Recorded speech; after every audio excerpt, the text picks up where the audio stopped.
Okay, welcome and thank you for joining today's session on Mason Core Assessment. My name's Chris Lee, and I serve as the Associate Director of Institutional Effectiveness in the Office of Institutional Effectiveness and Planning, more commonly known as OIEP. And my primary role is to support Mason Core Assessment. In today's workshop, we'll provide an overview of Mason Core Assessment, including its purpose and a detailed explanation of the submission process and requirements. The course materials you'll submit are aligned with those from the course proposal process. So beyond submitting course materials, the assessment process also involves evaluating student learning through the review of student artifacts. And we have just completed that with ITC and quantitative reasoning. So IT and computing and quantitative reasoning just went through a review of student artifacts this past January, last month. The goal of general education assessment is to understand and continuously enhance the core learning outcomes that form the foundation of every student's undergraduate experience. So I'm excited to be a part of this work, and I look forward to supporting and collaborating with all of you throughout this process. Next. If you don't mind taking a moment in the chat to please put in, well, you don't need to write your name, but your position, what you do at Mason, and if there's anything in particular that you're interested in wanting to learn about Mason Core. Unfortunately, I don't see the chat in my current view, but I will definitely take a look at some of those questions when we get into our Q&A at the end. So you can take your time and put any bits of information you'd like to share with us into the chat.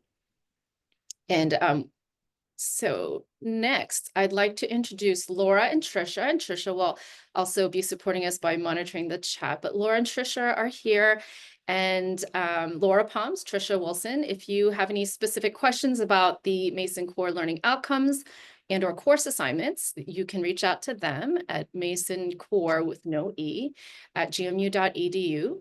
And Laura and Trisha are excellent resources to support you in your role as a Mason Core instructor. And I did want to give a moment if Laura or Trisha wanted to say anything. I do. Good morning. Thank you so much for being here. We really appreciate it. Assessment is really one of the most important things we can do. And I'm hoping just make sure our program is on track and teaching our students what they need to be successful here at Mason and beyond. So it's about lifelong learning and preparing them to be contributing members of their communities. The other thing I wanted to do a shameless plug for is that we now have a program with the Stern Center that focuses on Mason Core instructors in particular. So it's Mason Core instructional, ICP, right, Trisha? Instructional continuing professional something. I can't remember the name of it naturally because I'm doing this off the top of my head.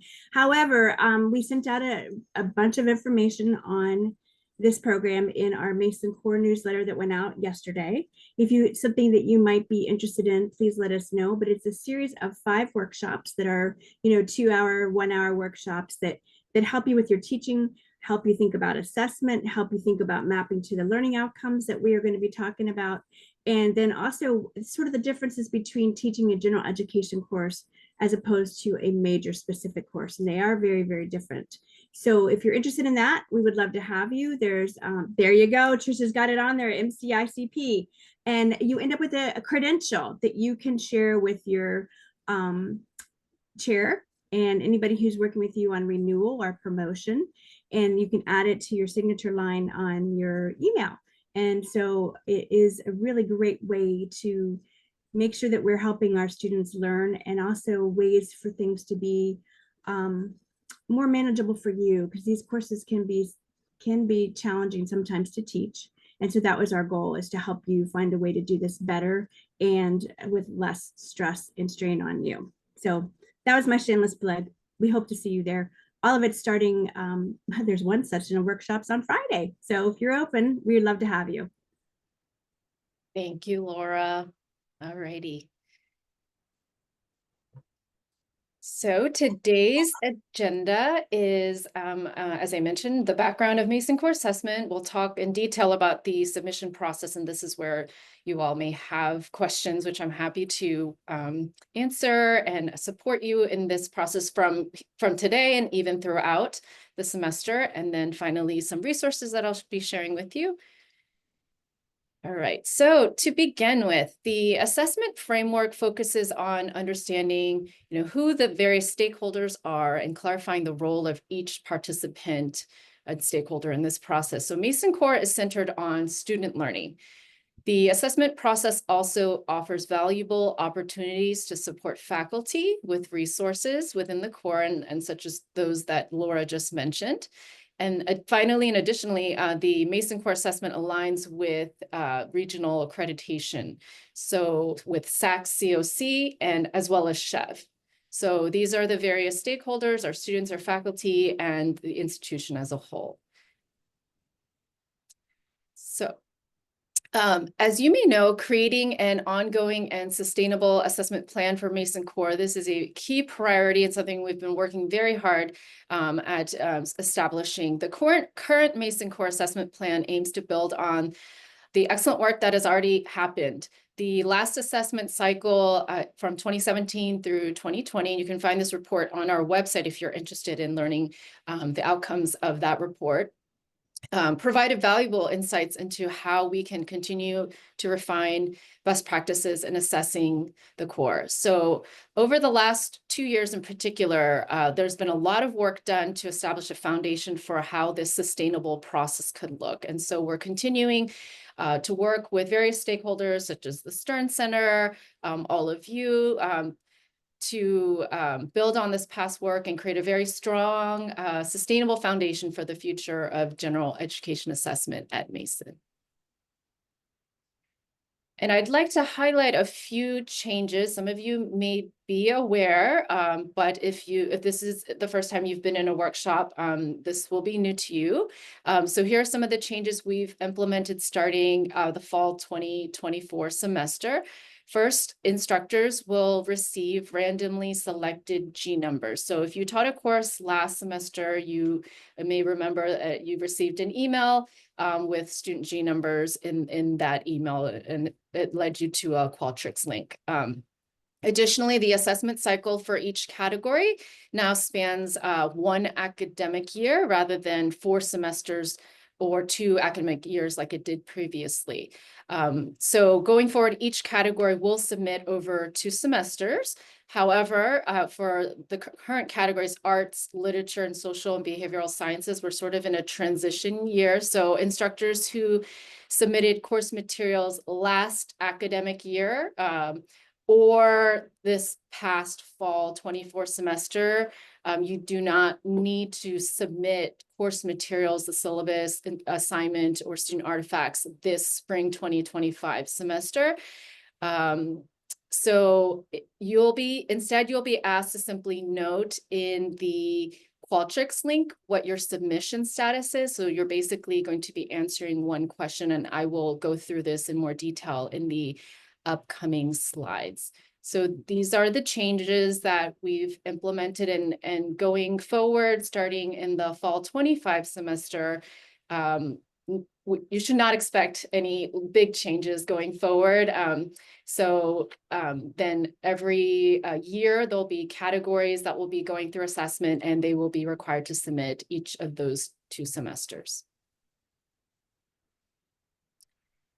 And to give you an idea of what that looks like, this is the current timeline for Mason Core assessment. And again, each category should expect to be up for assessment approximately every 3-4 years. And again, when a category is up, the instructors will submit over those 2 semesters. So even if you submitted in the fall, you will submit again in the spring. And as you can see right now, arts and literature and social behavioral science are the current categories up for assessment submissions. Okay, and I'm going to go through each of these 4 phases. So we look at what the assessment cycle looks like for Mason Core assessment.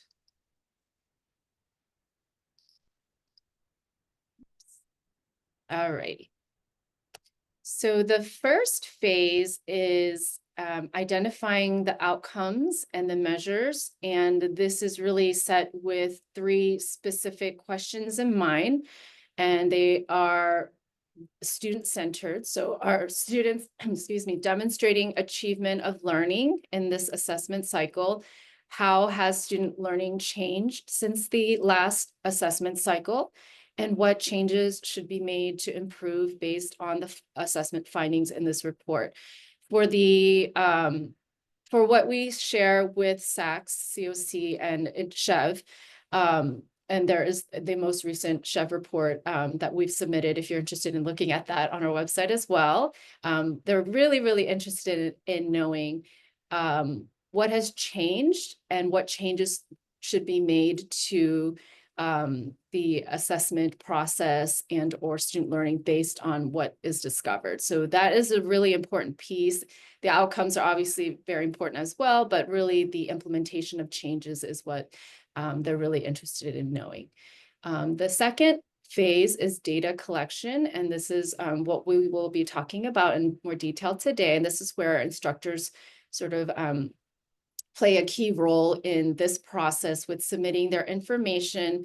We have tried our best to make it as simple as possible with the Qualtrics form and the syllabus, course assignment, and 3 student artifacts are what you are asked, what we're asking you to submit. Number 3 is phase 3 is analyzing assessment evidence. And this is the stage that we're at with IT and computing and quantitative reasoning, where we've collected the student work, did the scoring with subject matter experts in those areas. And then now we're in the process of analyzing the findings and the scores to create a report to share back with the Mason Core Committee. And this information will be very important as we continue to look ahead at continuous improvement for those areas.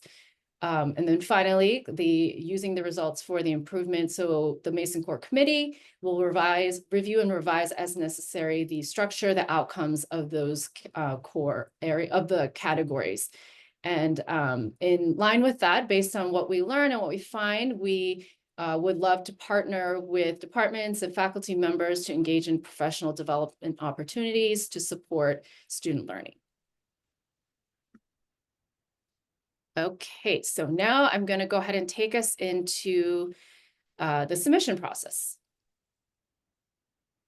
Okay, so instructors of record for these 3 categories, arts, literature, and social behavioral sciences, will receive an email with a submission link, and it will look very much like a survey kind of an email, formal email. And at the bottom of that list, you will, at the bottom of the email, you'll see a list of 3 G numbers. I will, in that email, also provide alternate G numbers because there are times where the student doesn't show up for the class or maybe didn't submit that particular material, assignment. So and I'll go in more detail about how to submit for the student artifacts in the slides to come, but you will receive this email after the add drop period concludes. So at this point, we're looking at maybe the 1st or 2nd week of March.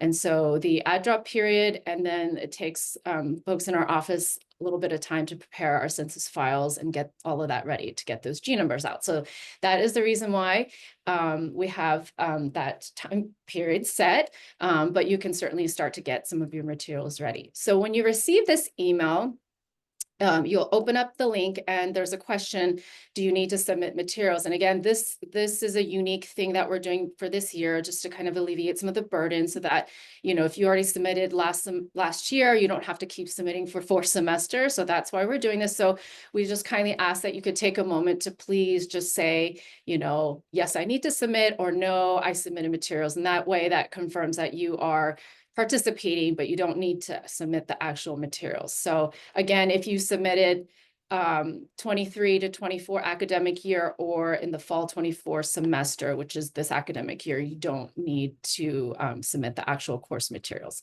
And if you do need to submit materials, then if you could start to just think about, what assignment you may want to use. The syllabus is already prepared, so hopefully that's a simple one. And then you'll know which students you need to pull for that. And these materials should be submitted by May 5th. 2025, which is the last day of classes. And if you have a unique situation where you need a little bit more time or anything like that, you can just let me know. Feel free to reach out to me and I'm happy to work with you on that. So when you open up the form, you'll see some directions like you saw on the previous slide, but the first part is the course syllabus. So it would be super, super helpful if you all could just make sure that the file name is set up this way, because we are collecting lots and lots of materials. So it's really helpful as far as like organization of the materials go. But, it's really just your course, your section number, and then your syllabus, and we'll know which category you fall under. So you don't need to detail that, but you'll just slide it over to attach it, or you can also click on it and then attach it through your Explorer. So that was the syllabus. The next part is the assignment. So be thinking about assignment that really does a comprehensive, but also doesn't need to necessarily have all the learning outcomes. So find a nice balance of something that showcases what the students learned and what they could demonstrate in their proficiency. So that's the assignment that you want to choose, and you're free to select whichever assignment you feel like does that best. And it's not like it needs to come from a particular platform or anything like that, but something where you feel like students demonstrated or had the ability to demonstrate their learning. And so you'll, again, name that with the same naming convention, and then just simply upload or drag the file here. And PDF is always good, but you can also do a Word doc if that works better. So the learning outcomes. And in this section, so after you upload the syllabus, the learning assignment, be thinking about, which learning outcomes. So as you're doing the assignment identification, but identify the Mason core learning outcomes that align with the competencies the students are being assessed on. And please note, you should only select the learning outcomes you believe that are actually relevant to the assignment that you've selected. So it is a select as many as you want. It can be 1, it could be 3 in this case, but they really should be the learning outcomes that are actually assessed for that assignment. And this is really important because once we start reviewing student work, we'll be looking to, you all to provide that information so that, when reviewers are looking at a specific piece of student work, they know that learning outcome is aligned to that. How to go to some addresses to select it. Laura, did you want to say something? I want to just jump in right here. So I want to encourage you that it's okay to resist the temptation to find one assignment that meets all 3 learning outcomes. We would not expect that you would have one assignment that would meet all of them. That would be a really tall order and probably a little bit frustrating for you and your students. So don't feel compelled. It is not a mark against your course or how you're teaching it. It's just pick the one you think is the best, or the 2 you think are best covered in that assignment. It is not a problem, because you cover it all the way through your course. We're going to kind of randomly select and look by outcome. So don't worry that is a thing, because people are very, very tempted that there's going to be some kind of repercussion if they don't have one assignment that meets all the outcomes. It is not the thing. I just want to make sure you know that, and that you feel comfortable with how you're submitting. Definitely. Thank you, Laura. Yeah. Anything else? All right. Okay, so for this portion, this is the part where you're going to upload the student artifacts. As I mentioned, you're going to receive 3 randomly selected G numbers, and with a little section below that has some alternate G numbers just in case. So when you're ready, you should refer to this list of G numbers and name your file accordingly. And so what you're going to do in this section, it is pre-populated. So each instructor receives a sort of like a customized email or a survey for that to fill out. And so you'll be able to select the student, student number 1, who's your first G number, and so on and so forth. So if you do need to use an alternate G number, an alternate G number, I guess, you can just fill it in for that student that's missing, that you're missing for. So if it's student 1 that you don't have the information for, that's the spot that you would upload their information into, the alternate G number. And so as long as you name the file itself with the alternate G number, that would work perfectly fine. And if you are in the arts category, but your course is a performing arts course, then we do want to give you all the option to upload a video. And that will also work for bringing that into Qualtrics. There is a file limit, so I think it's like 50 megabytes, but so it should just be a clip and nothing too long, or if you are able to condense that into a file that is not too large, that would be great. And then finally, I do have a list of, and I'm going to share these slides along with the recording with everyone. So you can refer to these links. For the first one is just more information on the Mason Core website. The second assessment process is there's also an OIEP website that goes into more detail about Mason Core. So those are the 2 spots you can find information about Mason Core, FAQs, and then previous assessment findings that I mentioned, those 2017, 2020 report findings that you could, if you're interested in learning more about what's been reported on. And just a reminder that materials are due May 5th. If you have specific questions that I can support you with in the submission process, you can reach out to me. My email is cleen@gmu.edu.